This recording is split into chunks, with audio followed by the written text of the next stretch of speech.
بەڕێزان دووبارە سڵاوتان لەبێ. کاک عیماد باسی ئەوم کرد کە ڕەنگە ئێستا کەسانێ بڵێن کاک عیماد دەق و دەق گەڕانەوەکەی ڕاستە، بەڵام من پرسیارم لە گەڕانەوەی خاکی نەگەڕاوە کرد. باسی ئەوم نەکرد کە ئێوە بچن بۆ خاکی نەگەڕاوە بۆ دەنگ بۆ پۆستەکانی خۆتان. وەڵامت چییە؟ ئێمە 6 ئەندامی پەرلەمانی کەرکووکیمان بردوۆتە ناو پەرلەمانی عێراقیە. ئەو 6 دەستە گوڵا ئیسە دیفاع لە کەرکووک و ناوچە دابڕاوەکان و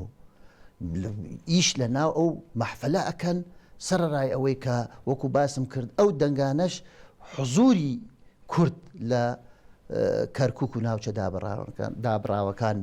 پیشانەیە. ئەوە سەرکەوتنیە. باشە مادەی 140 کەواتە نەمردووە بۆ یەکێتی مادەی 140 نەمردووە. مادەی 140 مادەیەکی دەستوریە جێبەجێ نەکراوە و هەر ئەوەیە کە دەسەڵات و لایەنە سیاسیەکان بە یەکێتی و پارتی و لایەنە ئۆپۆزیسیۆنەکان ئێمە توانیمانە زۆر شت بکەین. زۆر خەڵکەیە ئێستا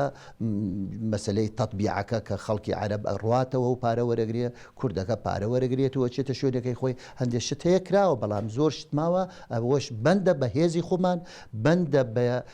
یەکڕیزی ناو ماڵی خۆمان کە بتوانین ئەو مادە بە ئاسانی جێبەجێ. باشە بەم هەموو سەرکردە سیاسیەوە لە عێراق کە پۆستی ئیداری و حکومڕانیان هەیە بە دوو حیزبی گەورە و بە چەند حیزبێکی ئۆپۆزیسیۆنەوە کە سەنگی سیاسیان لە هەرێمی کوردستان و لە عێراقدا هەیە. ڕەنگە ئێستا گەنجێک بڵێ ئەمە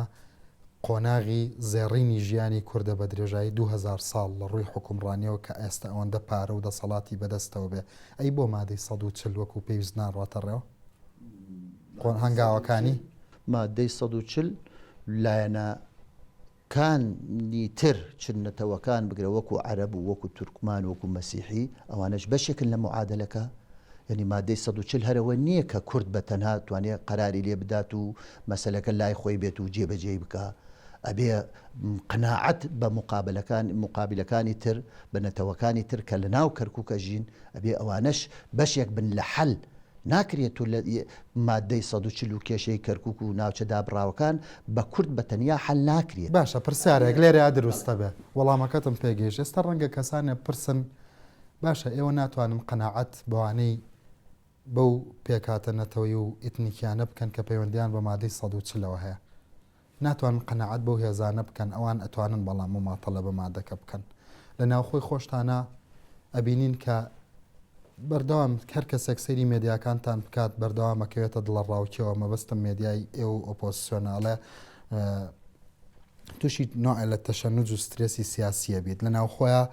مەسەلەن بۆ یەک ئازان بۆ یەک ترشکانن بۆ ڕەشکردنی ئەزمموی سیاسی کورد و مەسەلەن ئێوە ئەوان بکەن بە پیاوی شۆڤێنیەکان و ئەوان بە ئێوە بڵێن مەسەلەن ئەمانە بەس ڕاوە دۆلارەکەن و یعنی ئیکەواتە پرۆسی سیاسی لە کوردستانە خەریکە ئیفلیجە بێ. پرۆسی سیاسی لە کوردستان بێ نوقسانی نییە، بەڵامە بێ هەوڵ دێن چاکیکەین. یعنی ئەو پرۆسەیە کە تۆ جەنابەت باسیەکەی زەرەرەیە لە هەموو داخوازیەکمان لە هەموو حزوریەکمان. چەند من زۆر جار باسمان کرد چەند ئێمە وەکو لە ناو بزوتنەوەکەمان لە ناو کوردستانەکەمان یەک و یەگرتوو بین ئەوەنە هێزمان زیاترە بێت بۆ جێبەجێکردی داخوازیەکانی ترمان لە چوارچێوەی عێراق. چەند ناکۆک بین ئەوان لەسەر ئاگری ئەو ناکۆکیە گۆشتی خۆمان لەسەر ئاگرەکە. کاک عیماد ئەمێ بگەڕێمەوە بۆ سەرەتای دیالۆگەکەمان لە باسی ئینشقاقا جەنابە قسەیەکە کرد کە مۆزوعی ئەو تند و تیژەی کە لە ئینشقاقەکەوێتەوە لە ناو پارتە سیاسیەکانی ڕۆژهەڵاتە یا بە تایبەتی لە شەرقی ئەوسەط و هەندێک وڵاتی نازانم پێی بڵێم دواکەوتویانە بەڵام باشە بەڵام ئێوە وەک ئەزانین ئێوە تەجروبەی حکومڕانی و تا ڕادەیە دەتوانم بڵێم دەوڵەتداری و ئەوانە وەکو حکوومەتی هەرێمی کوردستان لە ئەزمموی پراکتیکی مەبەسمە لە هەندێک لەو سەرکردانەی کە ئێستا لە عێراقی فیدراڵە حکوومەکەن زیاترە بەڵام بینیمان حزبی داوای ئینشقاقی تێکەوە بەڵام وەکو کوردستانەکەی خۆمان مەسەڵەن تەلەڤیزۆنەکان نەکەوتنە ڕەشکردنی یەکتری و ئەوانە ئەبینین مەسەڵەن هەندێک جار کێبڕکێ و سراعە سیاسیەکان و جیاوازی بیرروڕا لە ئیسرائیل لە نێوان حزبی کادیما و ئەمەلا ئەگاتە هەڵۆشانەوەی حکوومەتی ئەتلافی بەڵام وەکو وڵاتی ئێمەی لێ نایەت و لەسەر زۆر مەسائلی گەلی استراتیجیکی گەلی ئیسرائیل هەمویان کۆکن بۆ لای ئێمەوانە لا ئێمەوانێ چکە ئێمە نریتێکمان هەیە لە شۆڕشی چەکداری هەموو ئینشقاقێک کە دروستە بوو لە ناو بزوتنەوەیەکی چەکداری چەک زیاتر تەحکومی پێکرد کە هاتووینەتەوە ئەو خەلفیەتە لە مێشکی زۆربەی قیادە و لە مێشکی زۆربەی کادرەکان ماوە ئەوە یەک بۆ شەڕی ناوخۆ دروست بوو لە دوای ڕاپەڕین حەق بوو نەئەکرایسە ئەم عەقلیەتەی کە ئیستا ئەم ئۆپۆزیسیۆن هەیەتی ئەم دەسەڵات هەیەتی من تەسەوڕەکەم عەقلیەتی جاران ساڵی 94 و 93 و 95 بۆ ئیسە شەڕ دروستە بوو بەڵام من تەسەوڕەکەم قیادەی کوردی نازجتر بووە سنگی فراوانتر بووە دیدی ئوفقی واسعتر بووە فراوانتر بووە کە ئیسا ئەو شتانە ڕوو نایە ئێستا کەواتە ئێستا مەغزەنەکانتان پڕترەیە عەقلی سیاسی و بەرپرسیارەتیتان بەرامبەر بە نەتەوەکان نییە نیوەیە هەردووکی یعنی مەکجاری فێر نەبوو نەگەیشتێتە ئاستی پڕ نەگەیشتێتە ئاستی دی بڵێت تۆ لە مەسلەکان نەترسیت باشە مەغزانەکە تەحەکوم بە عەقڵەکەواکایە عەقڵەکە تەحەکوم بە مەغزەنەکەواکە خۆی لە منطقا بێ عەقڵ تەحەکوم بە مەغزەنەکە بکە بەڵام جار هەیە زروفێک دروستە بێ لە دەست دەڕوە یعنی هەموو جارێکی شەڕەکان شەڕی ناوخۆ لە حەدەسی زۆر بچووک ڕوویاوە لە ئاستێکی زۆر نزم دەستی پێکردی ئەوە زروفەکە دروستی کرد لەم دوایی یا خەریب و گاتە تونند و تیژی یا منطقەکەی ئێوە قیادەکە نازج بوو قیادەکە نازج بوو قیادەکە ئیدارەی مەسلەکەی کرد کە نەیهێشت بگاتە ئەو ئاست مەبەستە قیادەی هەردوو لاتانە دەسەڵات قیادەی ئەوانش من دەوری نکوڵی لە دەوری ئەوانش ناکەم ئەوانش مەسئولیت لەسەر شانیان بووە کە ترساون یا ئێمە ترساوین بگاتە ئەو ئاستە چووکە هەمومان تەجروبەی ئەوەمان بینیوە یا ئەو تەجروبەمان لەو تەجروبە ژیاوین کە چۆن لە مشکلەیەکی بچووکی ناوچەیی زۆر خوارەوە کەم پەرەی سندۆ گەیشتۆتە ئاستی گەوراوە ئەم جارە ئەوە ڕووی نەیە ئەوە یەکێک لە دەستکەوتەکانە باشە ئێوە زۆر جار لە وەڵامی پرسیاری پێشوما بە تایبەتی باسی یەک ڕیزی و یەک تەبایی گەلی کورد و یەک دەنگیتانە کرد بۆەوەی کە زامنی خاکی نەگەڕاوە بکەین بەڵام ئێمە زۆر دەمێکە لە سەرەتای دروستبوونی پرۆسەی ئاشتی و اتفاقی واشنتۆنەوانە ئەمە لە مەسئولەکان یەکێتی و پارتی زۆر ئەم قسەیەمان بیستووە مەبەستان لە ئەمێ زیاتر بۆم شەڕەکەی مەبەستان لە یەک دەنگی و یەک ڕەنگی و ئەوانە چییە مەبەستان ئەوە ئۆپۆزیسیۆنیش بێنەوە ناو دەسەڵاتەوە ئیتر بە هەمووتان بێدەنگ ببن و مەسەلەن خۆتان چیتانەوێ پارە و دەسەڵاتتان لا بێت و خۆتان هەرچی ئێوە بڕیاری لێبن بۆ کورد باشە هەرچی ئەوە ڕەتان کردەوە بۆ کورد خراپە یان ئەتانەوێ مەبەستان لە ئاشتی ئەوەیە خلافتان هەبێ بە ئاشتی ئیدارەی خلافەکانتان بکەن پێمان باشە ئێمە بە حکومەوەی لە کۆمەلگایەکین چینی تایە توێژی تایە مەساڵحی تایە لە کۆمەلگایەکین لە زمنی ئەو کۆمەلگایەکە لە ناوچە و لە دنیا هەیە ناتوانین ئێمە بەدەربین لە هەندی یاسا و ڕێسایی کە لە دنیای سیاست هەیە و لە دنیای کۆمەلگای با بڵێم چ مەدەنی بێت و چ غەیرە مەدەنیش بێت ئێمە لە زمنی ئەوە ئەژین ئێمە پێمان خۆشە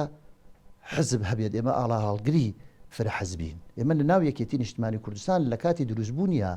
منبەری جیاوازە بووە ئێمە ئاڵا هەڵگری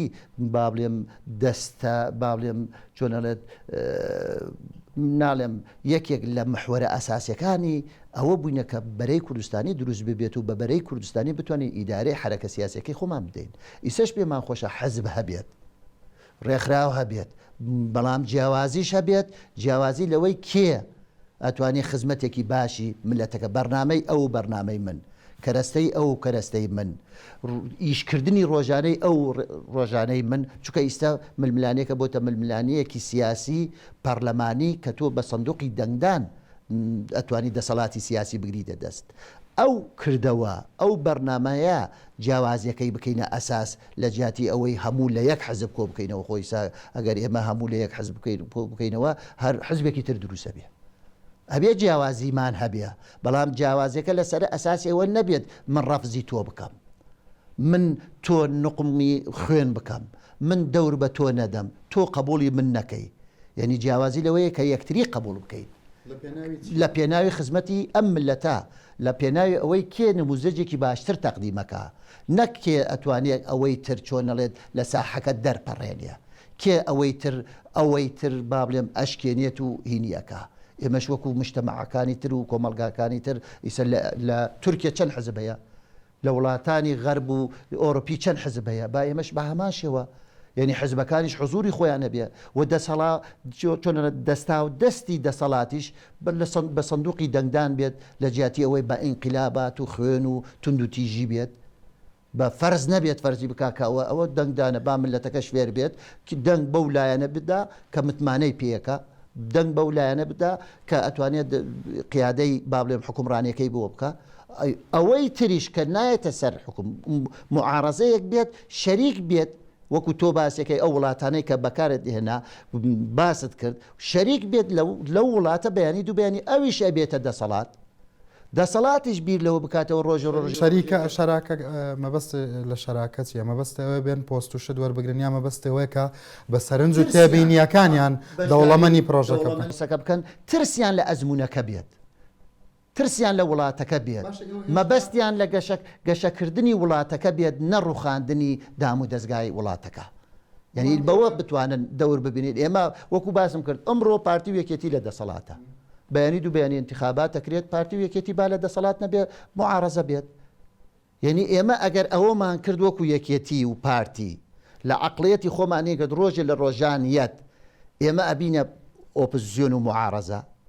ئەوە لەیسە خۆت ئامادە کردو بۆ قۆناغێکی تر، معارەزەش ئەبێ بیر لەوە بکاتەوە ئەمڕۆ معارەزەیە ڕۆژێکیەت ئەو یەتە دەسەڵات. بەڵام ئێوە خۆتان ئامادە کردووە بۆ ئەوەی مەسن ئەو کولتورە دروست بکەن هەوادار و لایەنگرەکانتان یا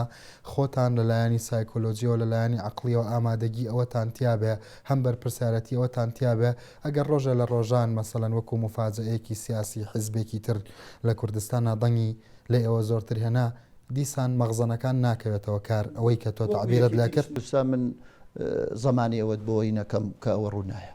باشە ئێوە مەسەڵەن زۆر جار ئەوترێت ئێستا باسی خەباتی پەرلەمانیت کرد، باسیەوەت کرد کە کورد لە پرۆسی سیاسیە هەنگاوێکی باش لە دایکبوونی لە دوای لە دایکبوونی ئۆپۆزیسیۆن و دروستبوونی دەنگی جیاواز چۆتە پێشەوە. ئێستا زۆر جار نیقاشەکان لە ناو پەرلەمانە تاو تۆیە کرێ. ئێوە وەکو دەسەڵات مەسەڵەن هەمیشە لەبەرەوەی کە زۆرینەی دەنگەکان لە لای ئێوە بووە هەمیشە پیادەی منطقی زۆرینە ئەکەن یا گەشتونەتەوە قەنەعەتەی ئەگەر کەمینە لۆجیکێکی پێبێ پێشنیارێکی پێبێ کە بۆ ئەم نەتەوەیە باش بێ گوێی لێ بگرن. زۆر تەبیعیە، بەڵام حەکەم زۆرینە و کەمینەیە ناکرێت من وەکو زۆرینە ئەو حەقا بەکار نێنم و ناکرێت ئەو حەقەش بەکار بێنم بۆ ئەوەی حورمەتی کەمینە نەگرم. من ئەبێ حورمەتی کەمینەش بگرم، زەمانەتی حقوقی کەمینەش بکەم، بەڵام ئەبێ کەمینەش حورمەتی ئەکسەریەتەکە بگرێت. من دەنگم هێناوە کە دەنگم هێناوە بۆ چییە؟ بۆ ئەوەی بەرنامەی خۆم جێبەجێ بکەم، بۆ ئەوەی خزمەتگوزاری تەقدیم بکەم، بۆ ئەوەی دەنگ بۆ قۆناغی تر کۆ بکەمەوە. ئەبێ ئەم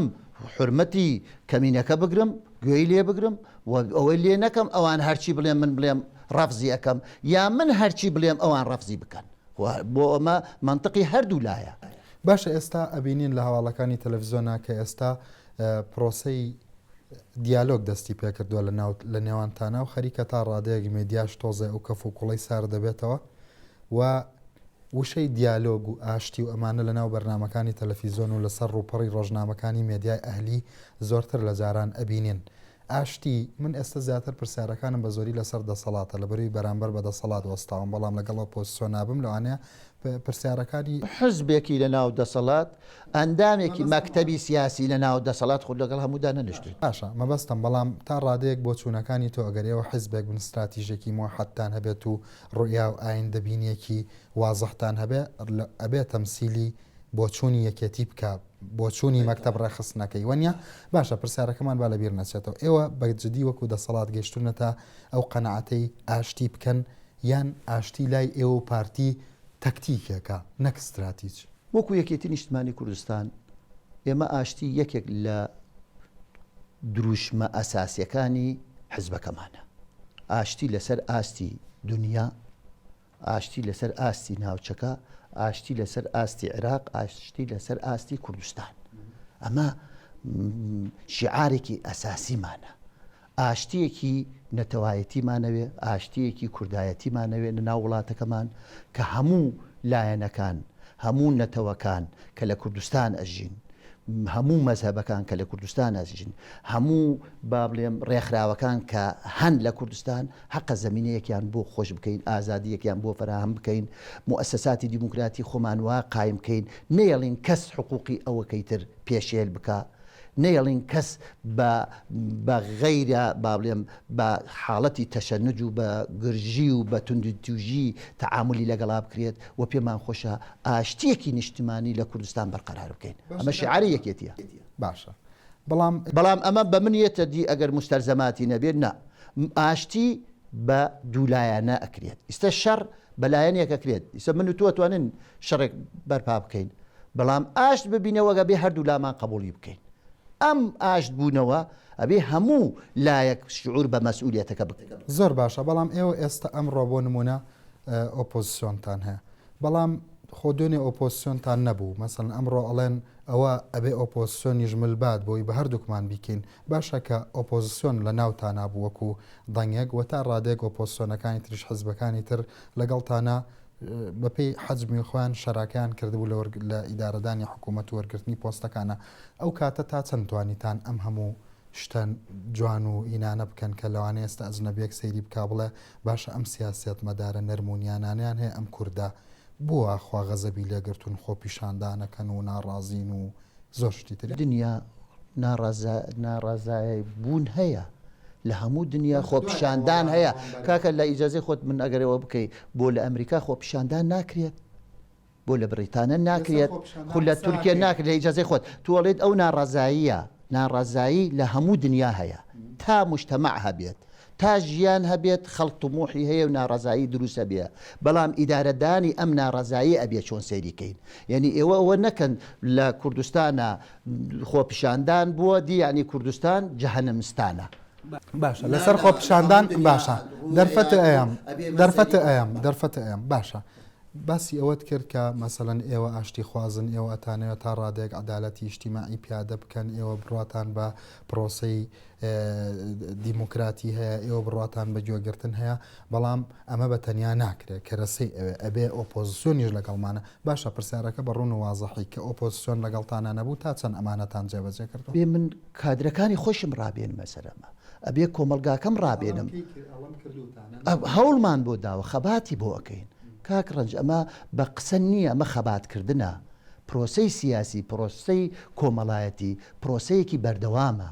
ئەوە نییە تو بڵێیت وەڵا بە ئارەزوی خۆ من ئیشەکەمیسەوە تومانە دام و دەستگای خۆمان دروست بکەین دام و دەستگامان دروست کرد ئایا دام و دەستگاکانمان